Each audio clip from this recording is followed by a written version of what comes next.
안녕하세요. 경제 선생님 이수연입니다. 우리 다시 학교로 오기 전까지는 이렇게 목소리로 만나게 될 건데요.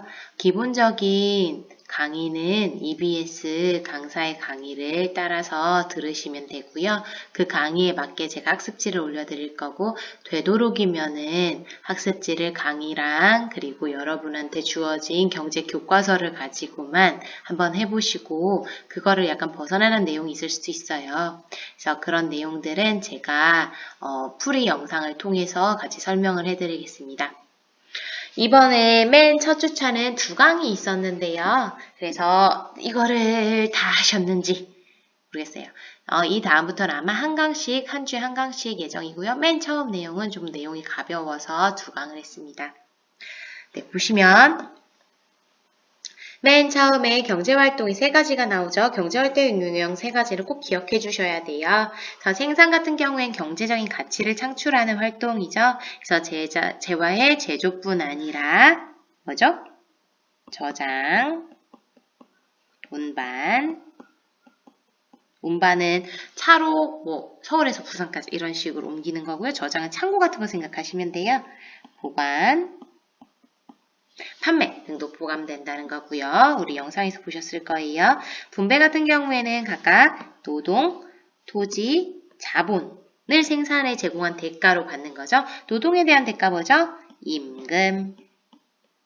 그렇죠. 돈이라고도 하겠지만 임금이라고 고급스러운 단어를 써줘요. 토지에 대한 대가, 지대, 땅값이라는 소리죠. 자본에 대한 대가, 은행에다가 우리 자본을 맡기면 받는 거 이자. 소비, 재화와 서비스를 구입하여 효용이라고 많이 하는데요. 근데 소비의 경우에는 효용 대신 만족감이라고도 표현을 많이 해요. 어떤 단어를 써도 같은 의미라는 거 알아주시면 되겠어요. 경제활동의 주체와 객체로 내려갑니다. 생산의 주체는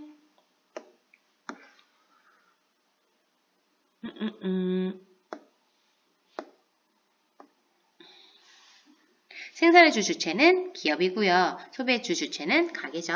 순서대로 써볼게요. 가게에서는 추구해야 하는 거 만족감의 극대화죠. 조금 더 있어 보이는 이야기로 효용의 극대화라고 하고요. 생산물 시장의 수요자 에서 사는 사람이죠. 생산 요소 시장의 공급자.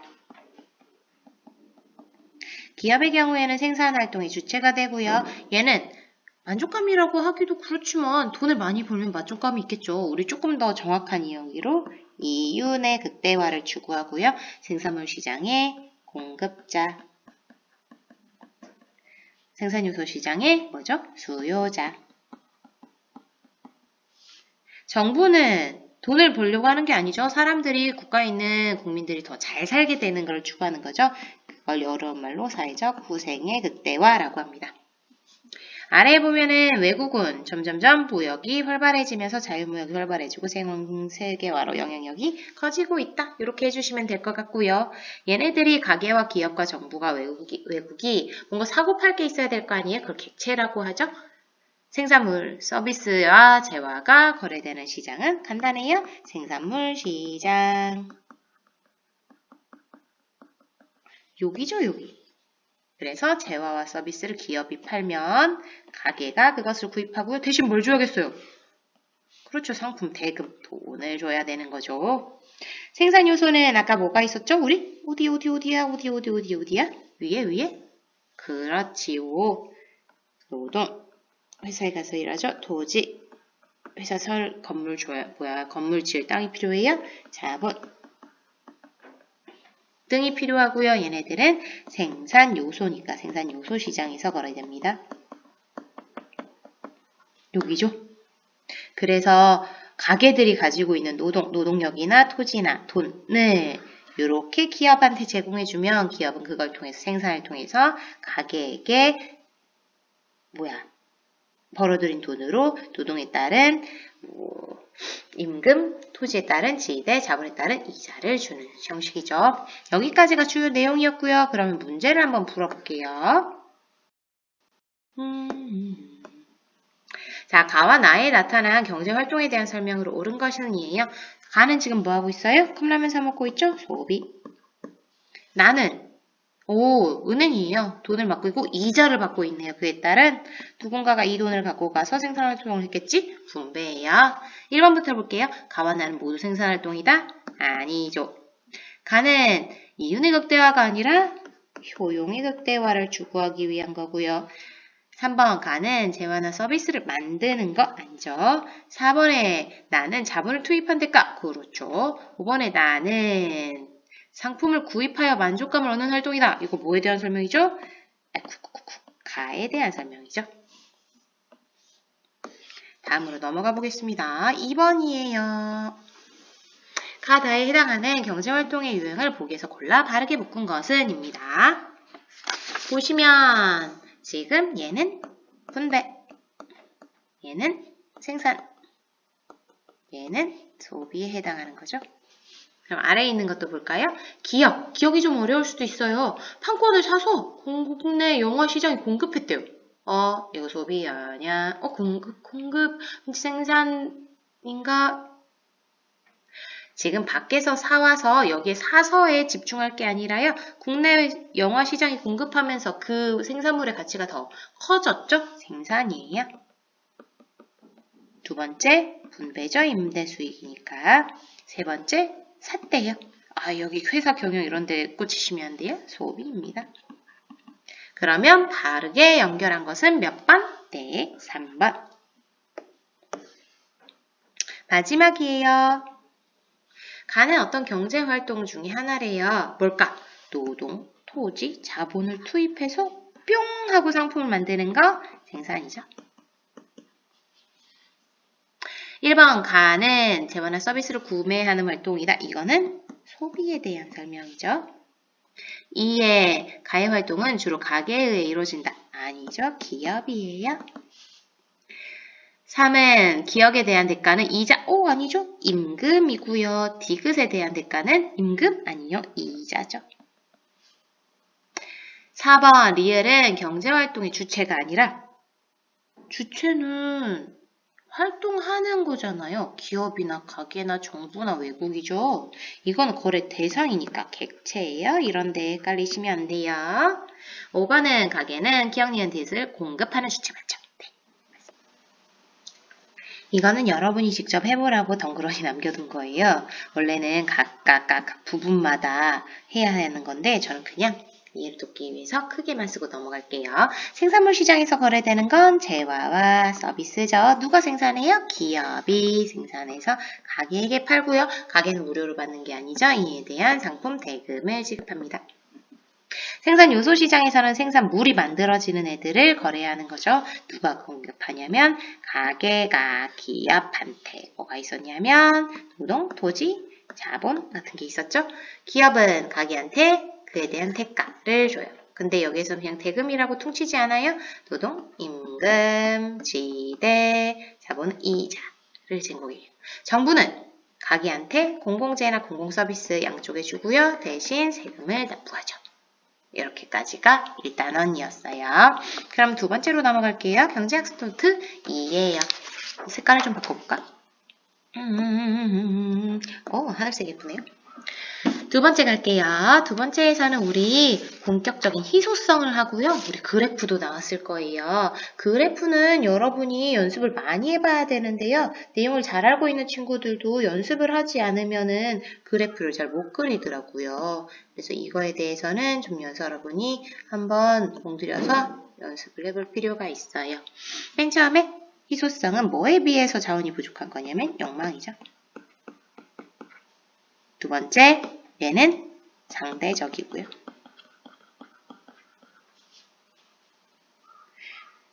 여기 두 가지는 서로 비교해 놓은 거예요. 무상재, 가격이 없는 애, 거래되지 않는 애죠. 시장에서 거래되지 않는 애예요. 얘는 자유재라고도 하고요. 희소성이 없는 재화.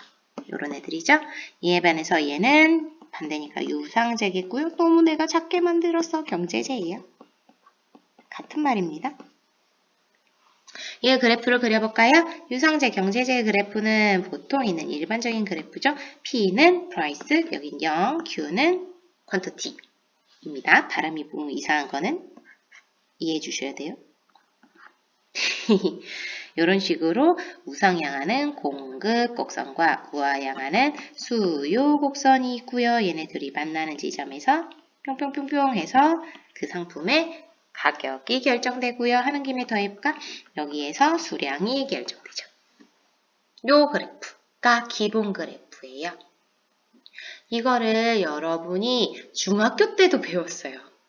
여러분이 기억을 못할 것 같지만 중학교 때 완벽하게 이 그래프를 배웠기 때문에 여러분이 그때 열심히 공부를 했다면 됐을 텐데 아쉽네요. 연습을 하세요. 계약을 하면 그래프 그리는 법은 다시 또 설명을 해드릴게요. 무상제, 자유제의 경우에는 거래가 되지 않는 거예요. 그러니까 공급곡선이랑 수요곡선이 만나지 않죠. 우하향하는 수요곡선은 여기에, 우상향하는 공급곡선은 여기. 이런 식으로 위치한다고 우리 영상에서도 배웠었고요. 그래서 만나는 지점이 없어요. 이 가격에서 이거를 사고 싶은 사람은 요만큼밖에 없는데 공급이 요만큼 있으니까 거래가 될 리가 없죠. 제가 여기를 기펜제라고 해놨는데요. 이 기펜제 생각해보니까 여러분한테 너무 어려운 것 같아요. 우주여행으로 합시다. 우주여행! 너무 가고 싶은데 이게 실제적으로 거래가 될 수 없죠. 아직 기술이 그렇게 발달하지 않았어요. 그래서 가고 싶은 사람은 요렇게 있으면 거기 팔아볼까 하는 사람은 훨씬 더 많은 돈을 받아야 팔 수 있대요. 그래서 얘 같은 경우에도 만나는 지점이 없죠. 어떤 가격에서 이 가격에서 형성되면 공급자들이 이만큼인데 거기에서 아무리 가도 수요곡선이 없어요. 사는 사람이 없죠. 내려갑니다.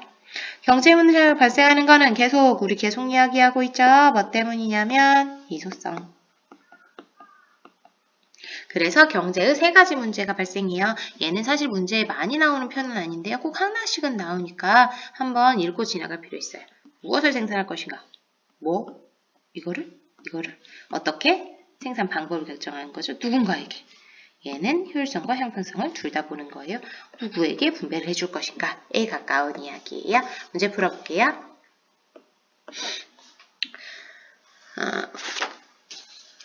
뭐가 비싸대요? 망고가 파파야보다 더 비싸대요. 이상하다. 양은 다른데. 여기서 비싸다라고 하는 건 경제제가 비싸다는 건 뭐가 더 있다는 거냐면 희소성이 높다는 거예요. 그 말은 다시 말하면 소비자의 요구가 더 크다는 이야기죠. 풀어볼게요. 망고와 파파는 모두 경제제예요. 왜냐면은 지금 시장에서 판매가 되고 있죠? 가격이 있다는 소리죠. 경제제예요.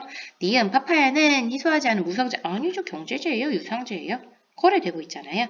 망고의 희소성이 파파야에 비해서 더 크다.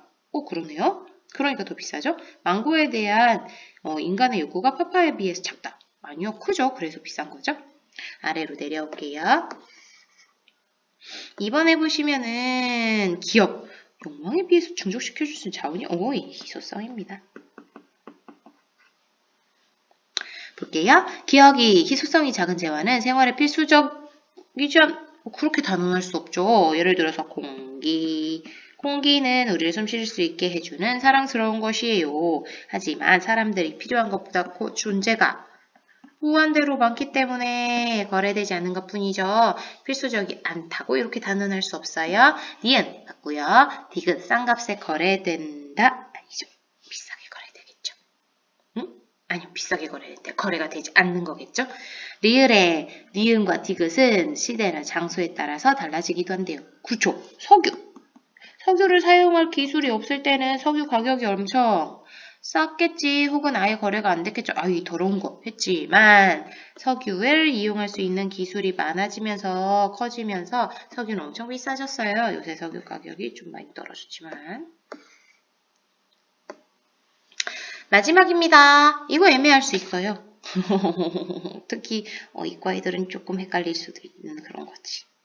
어느 한 해라도 수월하게 예산안이 통과될 수 있는 경우는 거의 없대요. 왜 그럴까? 돈이 많으면. 쉽겠죠? 돈이 없기 때문이죠. 그치? 그래서 그거를 원하는 경우가 많기 때문이죠. 희소성이 발생하는 거죠. 2번입니다. 이번 주는 여기까지고요. 오늘도 수고하셨어요. 다음 주에 또 만나요. 안녕.